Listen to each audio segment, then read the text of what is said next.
listening to the Cycling Podcast at the Vuelta a España in association with Rafa.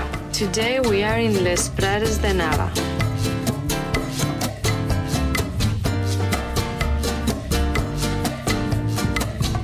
Hello, my name is Richie Porte. I'm with Fran Reyes. Hello, Richard. Hello, listeners. Hello. We'll be joined soon by Daniel Friebe. We're on a noisy street in the centre of Oviedo, hometown of Samuel Sanchez. Yeah, there is a statue of... Is it still there? Is it still standing? Yes, it is not still... been torn down? No, not at all. And he's still biting his gold medal from the Olympic Games, of which he speaks quite fondly every time he has a chance off. Okay, well, I always like being here. It's a nice town, beautiful Asturias. Fran, I'm very keen to get on with the tail of the etapa because I'm worried that I'll forget how to pronounce the names that I've just been practicing with you. Yeah, we have been practicing long and hard, and I'm sure that you are going to do a good job. Really trust you, Richard. Etapa 14, Cistierna. Cistierna. Oh, Cistierna to Les Praeres de Nava, just outside the village of Nava. Exactly, where we were, National Park. Yeah. Outside of Nava. The stage was 171 kilometers long. That's cheating. The stage was 171 kilometers long, and what a thriller it served up. It was a great stage, really exciting. The climb at the end was a new climb for the Vuelta, still finding new climbs. Yeah, I mean, indeed, there wasn't a road before the Vuelta came here. You know, there was barely a road when the Vuelta did come here. There was a gravel road. And since the Vuelta wanted to come here and the township wanted the Vuelta to come, they resurfaced it with some asphalt and a bit of I don't know the name of. We did mention this last night, didn't we? But yeah, slightly controversial. But one of these super steep climbs. We'll get onto the climb in due course. There were 5 climbs today, and a strong break went once again. Much smaller this time than it's been the last few days, but it made up in quality what it maybe lacked in quantity. The riders were Brent Buchwalter and Nicholas Roach from BMC, Ivan Garcia Cortina, the local man from Team Bahrain Merida, young rider. So is he 22 still? About that? I think he's 23 already, but well, he's still pretty young. Young guy. Now we stayed overnight in a hotel last night with an English father and son, and they had a photograph of Garcia Cortina doing a no-handed wheelie on the climb yesterday, which is pretty impressive. Yeah, he has that bit of an engine and also a great skills. Great bike handling skills. So he was the other guy on the break. Quite a surprise to see him there because not really a stage for him today. He's quite a big guy. Also there was Michał Kwiatkowski from Team Sky. Thomas de Gent was there, of course he was there. And Michael Woods was there from EF Education First. So a strong group, strong riders, strong climbers, and you know the bunch didn't let them get too much of a lead. It all kind of kicked off, I suppose, on the Alto de la Mosqueta climb. Thomas de Gent went over the top first. He is closing in on the King of the Mountains jersey that's been held for so long by Luis Angel Mate, who is currently sick. He's not looking good, is he? Had to be pushed along for a bit today. But de Gent had a problem then. He shipped his chain and lost contact with the group and never got back on. By now the gap, which had been 3 or 4 minutes, was down to less than a minute and a half. They couldn't really afford to wait for de Gent. They had to press on. The bunch was closing. On the descent, Michael Woods then had a problem. He crashed. He's had some bad luck at this Vuelta. He's quite bandaged up, so another fall for him. On the descent, Bahrain Merida really hit the front very, very hard, setting things up for Izagirre. Is he quite local? No, he's a Basque, isn't he? Yes, he's Basque. He roots from maybe 200-300 kilometers from here. Not that local then. But obviously they fancied Izagirre for today. Lots of splits in that group under that pressure from Bahrain Merida. Most of the favourites were in the front group, but Jesus Herrada was dropped. He'd put up such a good defence of his red jersey, but he was distanced on the descent. George Bennett was also in trouble there. David de la Cruz also. They were both left behind with Herrada and lost quite a lot of time in the end. There was one more Category 3 climb before the finish. By now, Michał Kwiatkowski was out on his own. The 2 BMC riders had also dropped back, and Kwiatkowski was hanging on. But it was all leading up to this final 4-kilometre climb. the average gradient apparently was 12.5%, but I think it was a lot more than that. It was plus 20% in lots of places. There were sections of 400 meters with more than 20% average. So, yeah. Yeah, and again, it was one of those days where the road book said 2,910 meters of vertical gain. Actually, more like 3,500 meters of vertical gain, apparently. So, Kwiatkowski, as I say, was the last man standing. He was swept up eventually, and it all came down to that big steep climb up to the finish. And it was 4 kilometers long, but it seemed like about 20. I mean, it was a real grind, and Steven Kruijswijk took it on quite early. He looked very good. Got a bit of a gap at one point, but there was still a long way to go, even when, he was passing through 2 kilometers to go. Still a long way to go. And the guy who we didn't see an awful lot of, he was doing the bare minimum, was Simon Yates. He seemed to be closing gaps when he absolutely had to, but he wasn't showing his hand too early at all. Nairo Quintana and Miguel Lopez were both looking far more frisky and went off the front a couple of times, but seemed to be looking at each other. Quintana was looking a lot at Lopez to help him. They kept going away and coming back and going away and coming back. And in the end, there was one clinical attack by Simon Yates that won him the stage. So he is back in the red jersey of race leader. Alejandro Valverde is in the points jersey. Mate remains in the climbers jersey. Lopez is in the combined jersey. Barry Merida, best team. And Kwiatkowski won the combativity prize today. The community around the world. Stories and films with the most compelling characters. The world's finest apparel.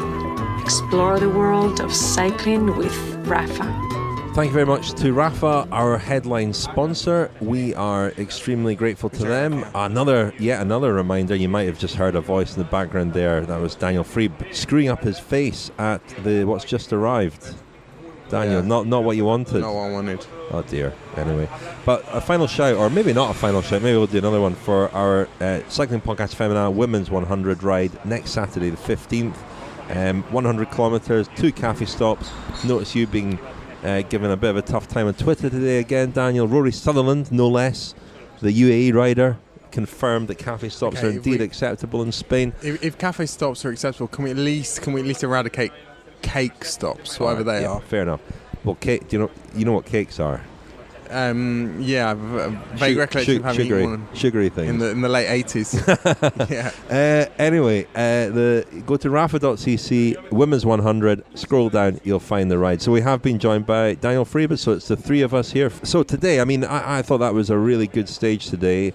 Funny though, we're still, in a sense, none the wiser. At one point it looked like it was almost a bunch sprint coming into the 6 or so riders, a lot of riders on a climb like that. Maybe there is a school of thought that these super steep climbs don't actually split it up as much as a long power climb like the kind that we're going to have tomorrow. But again, there's lots of skirmishing, lots of shadow boxing. It looked like Quintana and Lopez were the strongest for a lot of the climb, but they couldn't get the advantage that they needed.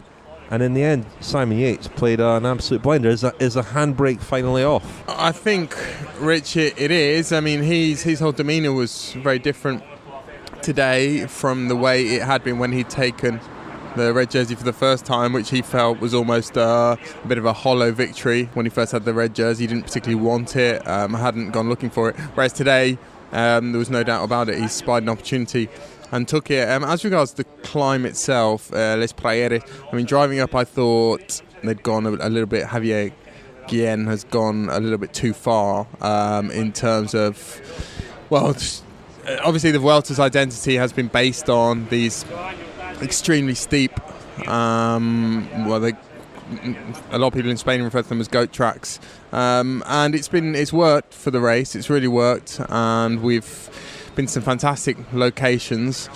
However, today, there were sections where, fortunately, there were a lot of fans. We haven't seen that many fans at the roadside in the Vuelta so far, and the sections with 25% gradient, gravel road, it was really a cement road, but which had not been cleaned, so it almost become like gravel.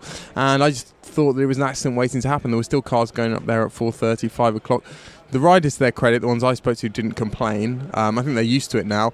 But this is all crampons roped to the mountain. Yeah, my reservations are compounded by the fact that once you get beyond the hype, and I think it's great, and I think it's a fundamental part of the spectacle now with major tours, and particularly the Vuelta, that for months even in advance of the route presentation, you get rumours about these spectacular, super steep, secret climbs that are going to be unveiled, and I think that's great. And it's great when they are unveiled and pundits go to ride them, and they use all sorts of superlatives to talk about how fabulous and brilliant they're going to be. But very little of that is articulated, is conveyed through television. A lot of people watching that today would have had no real idea just how extreme the slopes were, and we don't really see attacks. We see riders sort of nudging ahead of each other, and then other riders nudging back. And I don't know, I just felt today that the Vuelta possibly needs to look at the next frontier. What is the next frontier in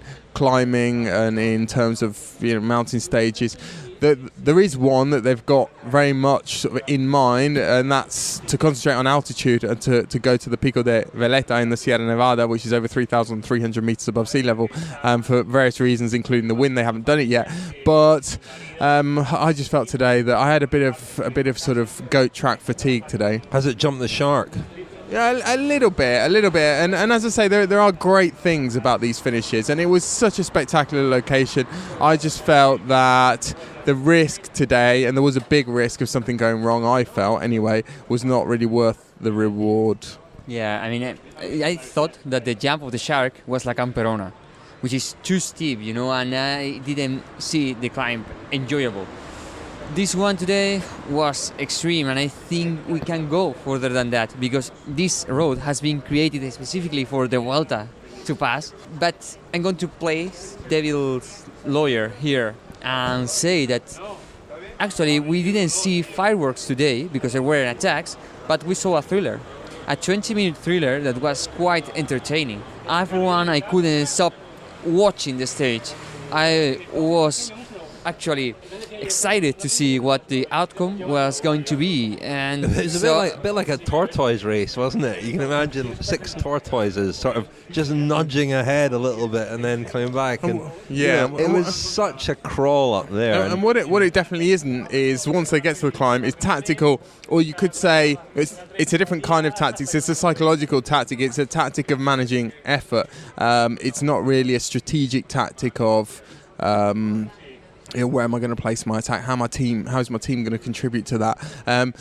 But it is tactical nonetheless, as I say, in a physiological sense. And it was interesting how some guys got it wrong today. Like Kruijswijk, I think, got it wrong.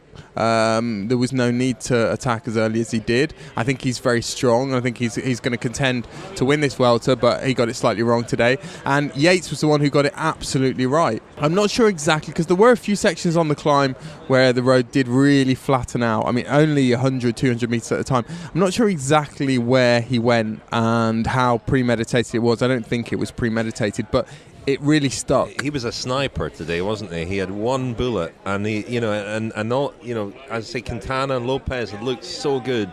There was one moment where they really did get a big gap, but I think it was where the road kind of flattened out a bit, and they got up behind a couple of motorbikes, and I think that bears out the point you're making, Daniel. There was a lot of congestion, and there was a moment where there was a TV motorbike and a photographer's motorbike, and they were far enough ahead at the pace they were going. Then they sped up, and they went right up behind them, and it was a case where the motorbikes interfered with the race, either in offering shelter or in actually blocking them. Richie Porte had something to say about motorbikes today. You as well. Let's hear what he said this morning.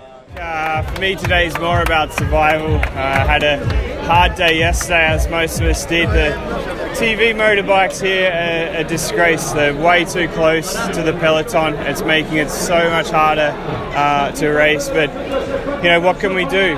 We complain to the commissaires and nothing's done. But it's really disappointing that that's what's shaping this race. They're so close. If people on television are looking at television at home, see guys waving their arms in the peloton, normally that's because the TV motorbike's so close. And yesterday, all day. It was just so close, and it made for a super hard day. So that was Richie Porte, who just feels that, well, a lot of people have been talking about this. Jonathan Vaughters told us at the Tour that he thinks the interference of motorbikes in bike racing is one of the great scandals that's not really spoken about. The fact that it does have an impact on the racing, and Richie Porte clearly thinks it's particularly bad at the Vuelta. I mean, I agree. Well, like, you can only, we're not in the peloton. We can only listen to and pay heed to what the guys who are riding say about this, and they're increasingly vociferous about it. However, I would caveat that by saying go back and look at some clips from the 90s, particularly or the 80s. Yeah, if you go back, and particularly the Italian races, Milan-San Remo in the mid-90s is just an absolute circus. As soon as someone attacked on the Poggio, they were in a swarm of maybe 12 motorbikes, and it's no surprise that the climbing times on the Poggio have not advanced much beyond the late 90s.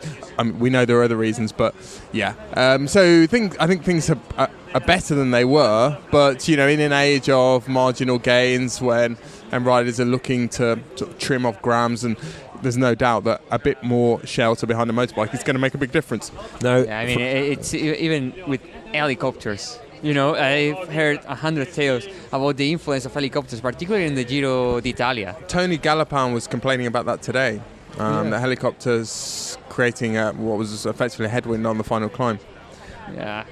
Fran, I asked whether the Vuelta jumped the shark. We saw the shark today in action for Barry Merida. He was quite prominent in helping to try and set things up for Jon Izagirre. You went at the finish and spoke to Jon Izagirre. Shall we hear from him now? We can, of course.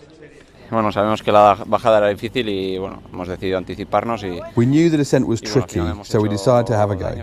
We created some gaps and decided to keep it going until the bottom of the final climb. I couldn't help the pace of those main GC guys there, but we did our best. I didn't feel great on the last climb, same as yesterday.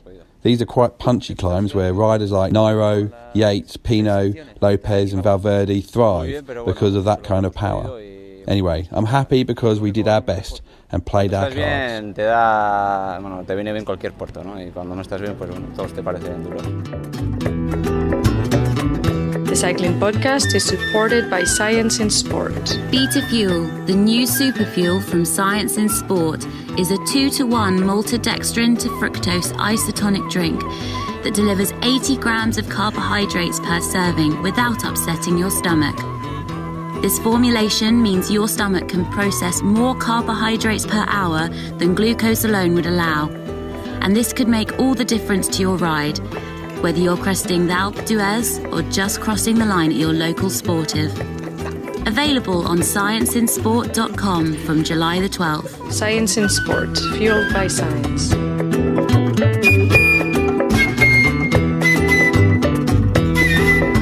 Thank you very much to Science and Sport for sponsoring the Cycling Podcast. And a reminder, you can get 25% off at scienceinsport.com with the code SISCP25. Before the Science and Sport message, we heard from Jon Izagirre. Didn't quite work out for him, but they had an impact on the race. I mean, it was good to see, as he told us, they identified the descents as an opportunity for them as a team. They've got good descenders, good bike handlers, not least Nibali himself.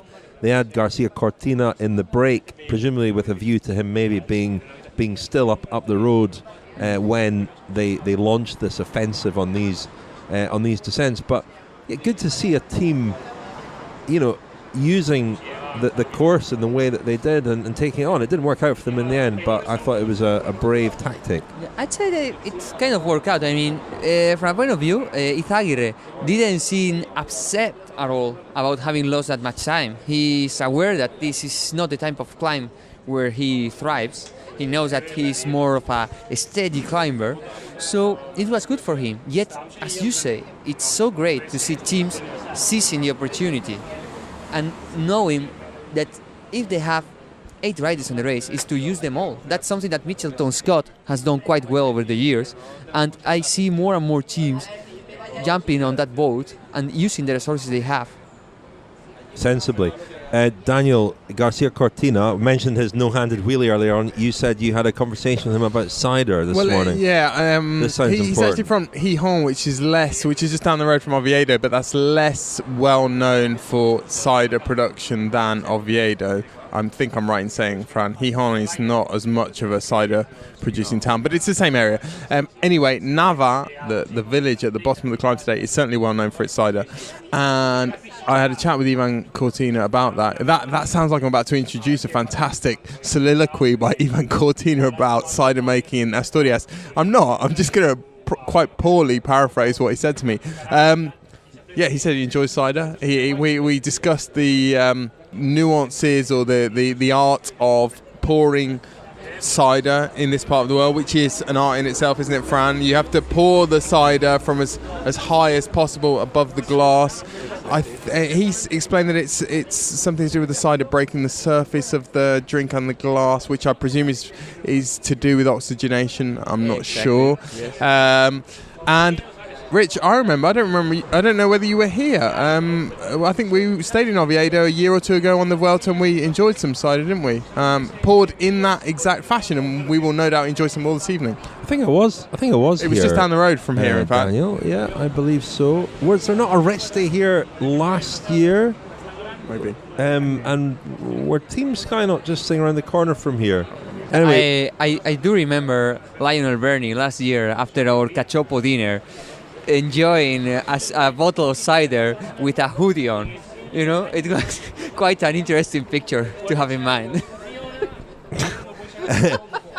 What else do we take away from today? I mean, we're looking ahead to tomorrow. Well, we looked ahead to tomorrow yesterday rather weirdly, but it was so kind of bizarre to see so many riders, 6 riders coming together up that climb.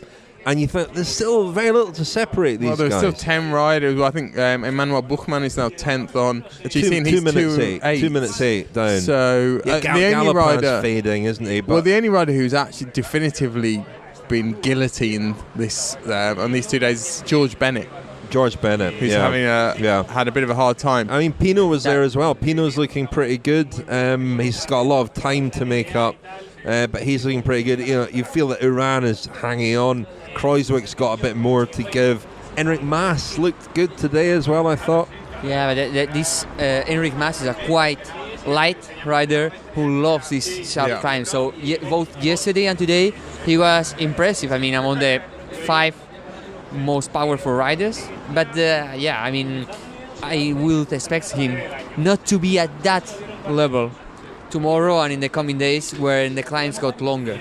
I asked Yates, Rich, at the finish, and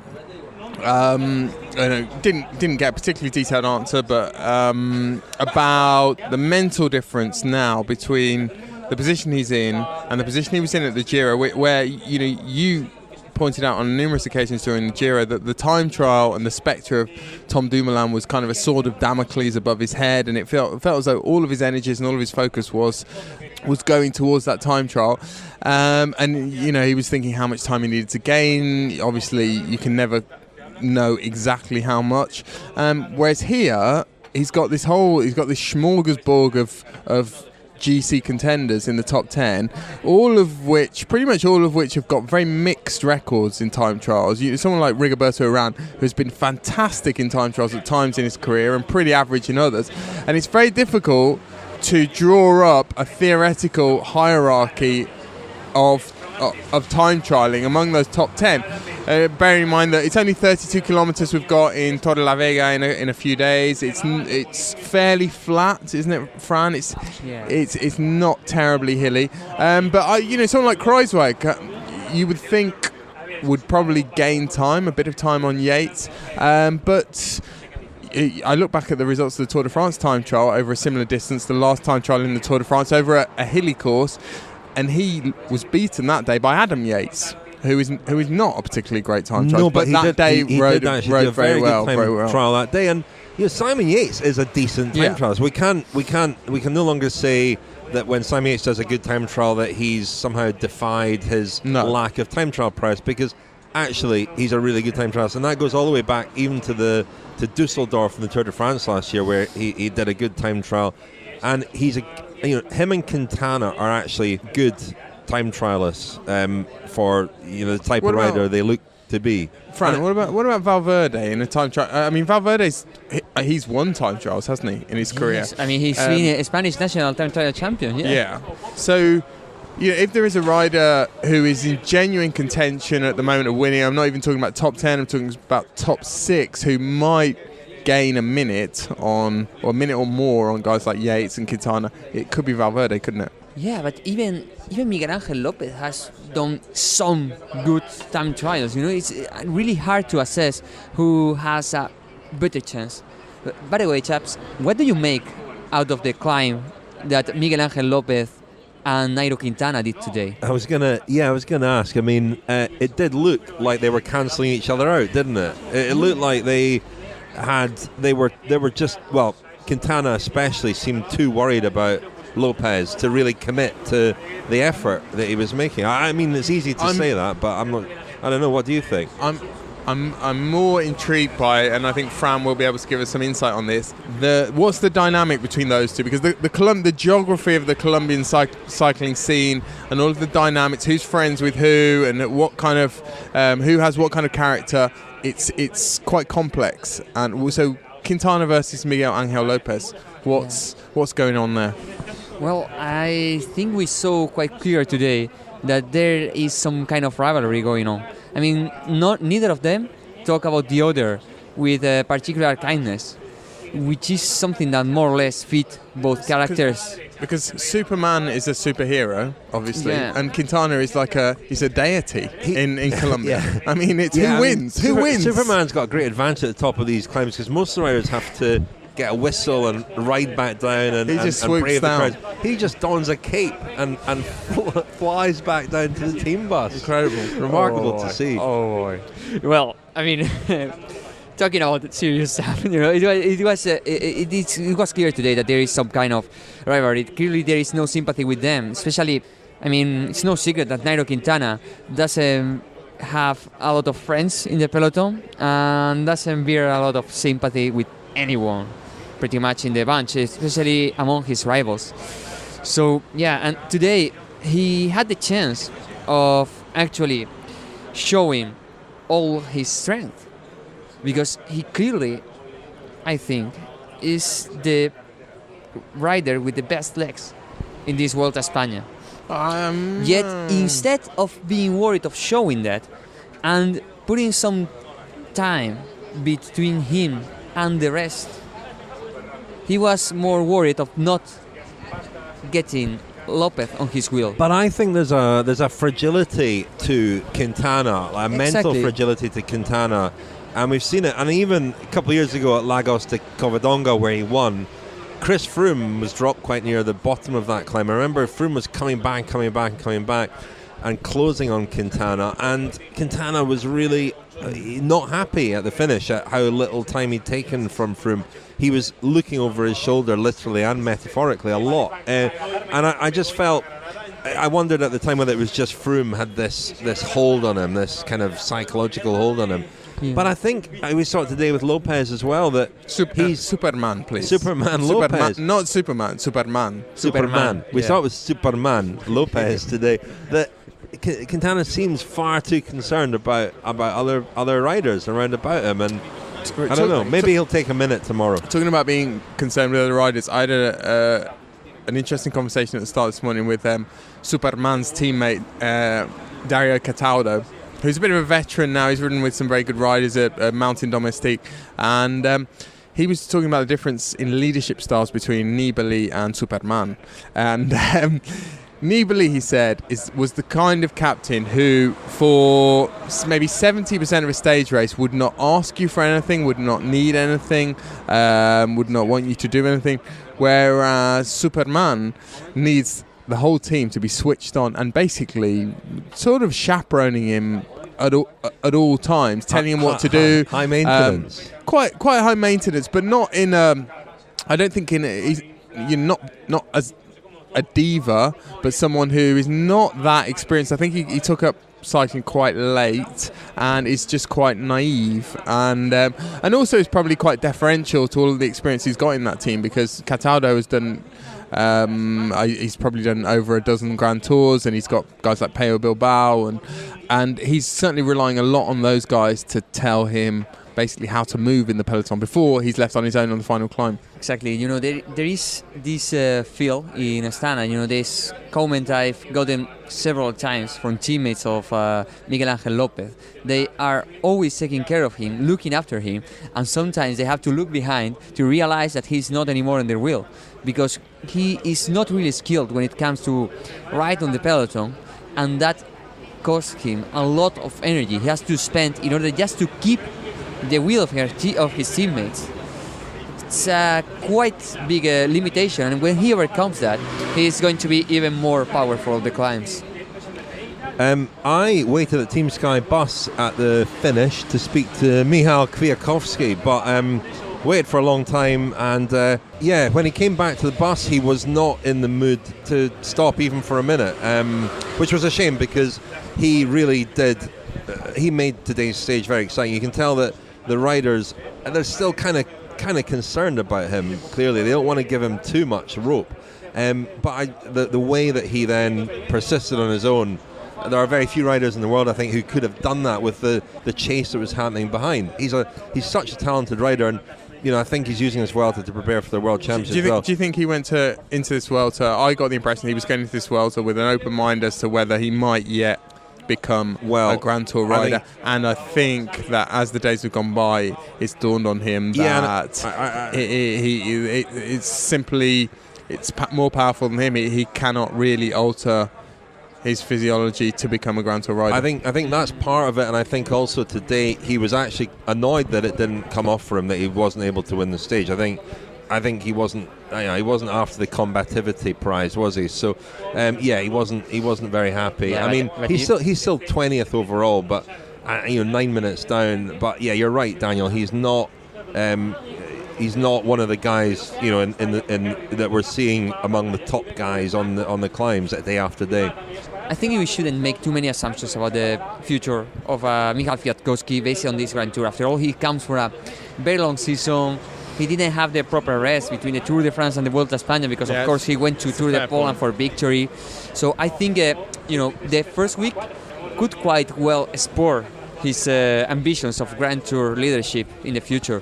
I think if the next year they bring him to the Giro before making the effort of helping out Froome in the Tour de France, Froome or Thomas or Bernal maybe, we could learn more about his capacity of winning a Grand Tour there. All valid points, Fran, but still no excuse for giving me the brush off at the bus today. Won't be forgotten in a hurry. One Team Sky rider who did speak to me, though, was Pavel Sivakov, who abandoned today, unfortunately, the 21-year-old Russian rider. But he's a very, very interesting talent, and this has been his debut Grand Tour. I spoke to him at the start, and I spoke to Nicolas Portal a couple of days ago about him, because Portal's from the same area, and he kind of talent spotted him, although all you needed to do was see some of his results. Have a reasonable broadband connection. He's a very talented rider. So I've been keen to follow his progress. Unfortunately, his Vuelta came to an end today, but I thought we'd hear from him anyway, just because I think he's going to be a big rider in the future. So we're going to hear from Nicolas Portal, from Sivakov himself before the stage, and then I spoke to him briefly after the stage, after he'd abandoned. Pavel is someone you know well, isn't he, and someone you followed for a long time, so I guess you're taking a special interest in him here. Yes, exactly. I mean, he's come from my area in Southwest, so I know him from a long time, and I was pretty proud in a way that he signed with us, and no, it's good. I think he's a big talent, so we're super happy to have him with us. Yeah, he's a tall guy, a big guy. I don't know exactly what I mean in English, but no, I think he's the one. For the big picture, you can see he could develop himself as a big GC guy, like have a big ambition on a 3 weeks race. He's fast on a TT, fast on a big mountain. He's not gonna climb maybe like a pure climber, but to drop him, you need to be, for this age, you need to be like one of the best climber in the world. So for the overall, he got everything. He knows how to fight. He's good under his bike. What is making him special, obviously, is his recovery. is quicker. It's like a gun. Those guys, they can do 3-4 hard days and pop, they recover pretty fast compared to the guys. So you've got this full package, and also someone calm, and obviously you come from this family. You got this history, you know, for cycling. So it's got some really good hop, you know. How's your first Grand Tour going? It's going like not the best way, not like I wished. It's when it went, like the beginning was pretty okay until my crash was fine, but now I'm struggling every day, you know, with the crash and everything. Also, before to come here, I didn't have the best preparation, so I wanted to use the first week, you know, to get in. In Poland, actually, I cut my ankle rolling on a bottle of glass, and then it got infected, so I spent like 2 days in hospital and like 5 days off the bike. So the shape was not really great when I came here, but I used the first week and built it up, and like the last day of the first week just crashed, and now struggling a bit to get on. Like now it's surviving mode until the rest day. Hope I can make it. You're covered in bandages. I mean, how are your wounds? Are they healing? Do you feel yourself getting a little bit better each day? Yeah, the wounds are healing well, but I mean the recovery is, you know, the recovery of the legs is not going really well like I wished.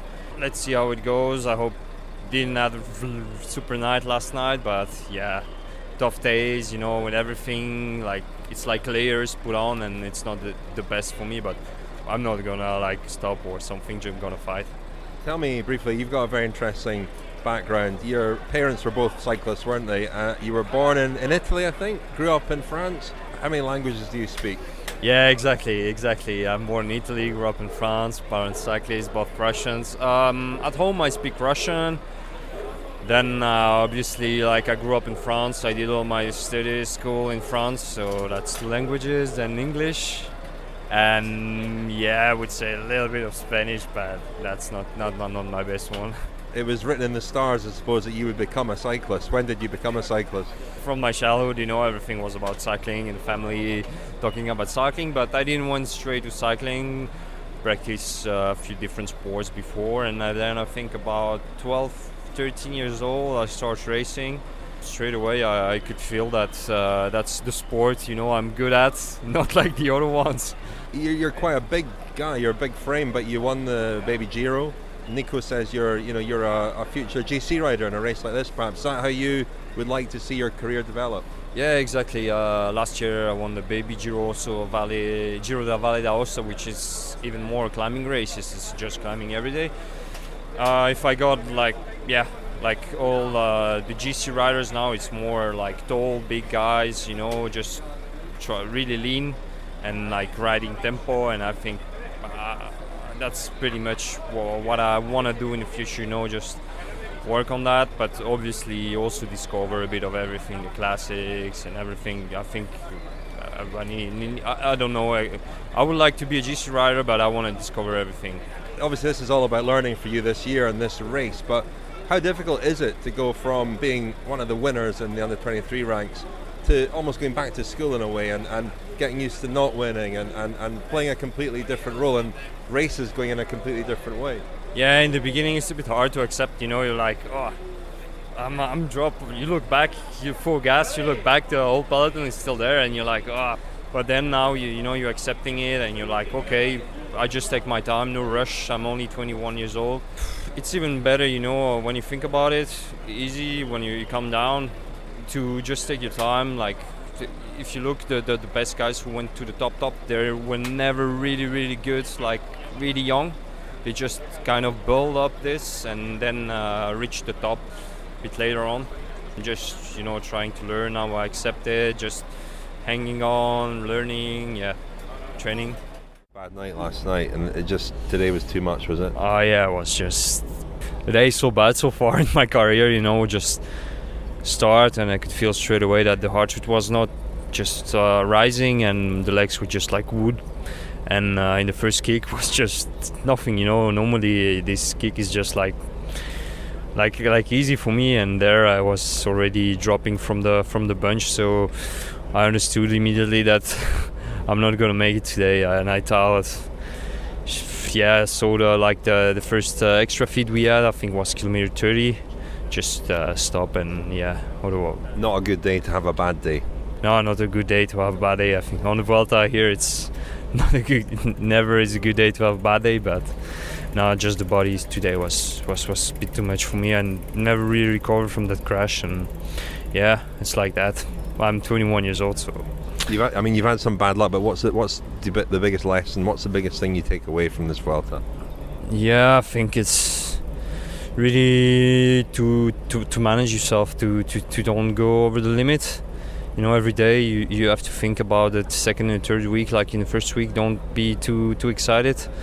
Actually, I've done that pretty well because the team really slowed me down in the beginning. But with the crash and I think really bad luck, and also with the poor preparation I had was hard. Was hard for me. You'll be back next year. Yeah, why not? Why not on the Vuelta, or maybe I don't know, but for sure I will be really motivated to do a Grand Tour next year. This season was not the best for me. In the winter I was injured. I had like 4 months off instead of 1. Came back pretty late to racing. It was already like a big achievement for me to be selected with Team Sky, like such a big team on the Grand Tour this year. So for sure this winter I will be super motivated, and I would really want to do a Grand Tour next year.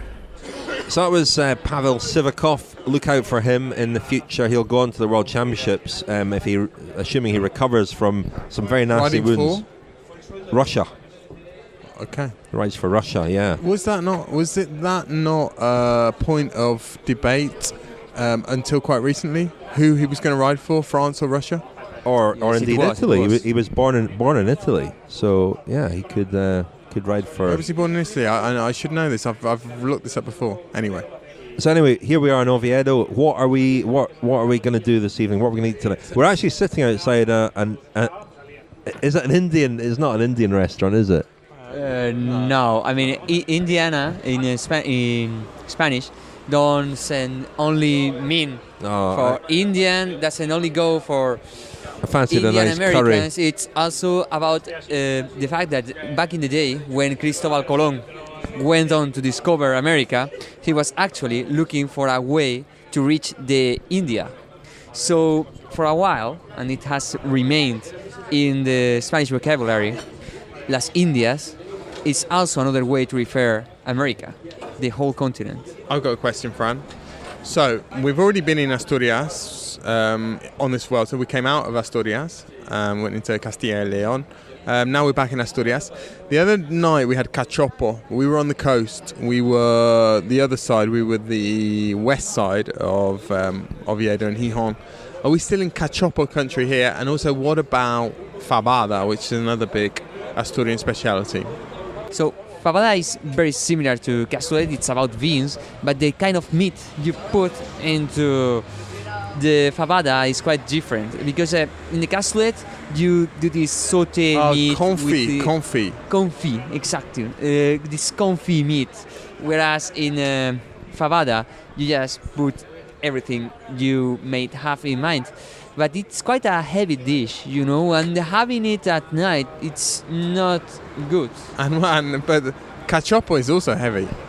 What's cachopo? Explain to us what cachopo is. Cachopo is basically meat with any kind of cheese and ham you might think of, and all that is marinated and fried. In breadcrumbs. In breadcrumbs. Well, you had one each the other night, didn't you? They're huge. They're the size of small continents. Yeah, they were huge, but they weren't that heavy. I found. Maybe I was very hungry, and since the following morning I went on a run, I didn't feel pretty guilty. So he knew that we were from the cycling podcast, and he brought us Lionel-sized portions. Well, let's go and find somewhere. Any suggestions? Do you know? Have you done your due diligence? We've been here, as I said, we've been here a few times. I know a few spots, and I know a few spots where we could have some cider. I'm not a huge cider fan, to be honest, but in the name of honouring the local specialities, I will, I'll gladly sample it. In the name of Lionel. Exactly. Get your hoodie on then, and let's go. Thank you very much, Daniel. Thank you, Rich. Thank you, Fran. Thank you, Rich. Thank you all.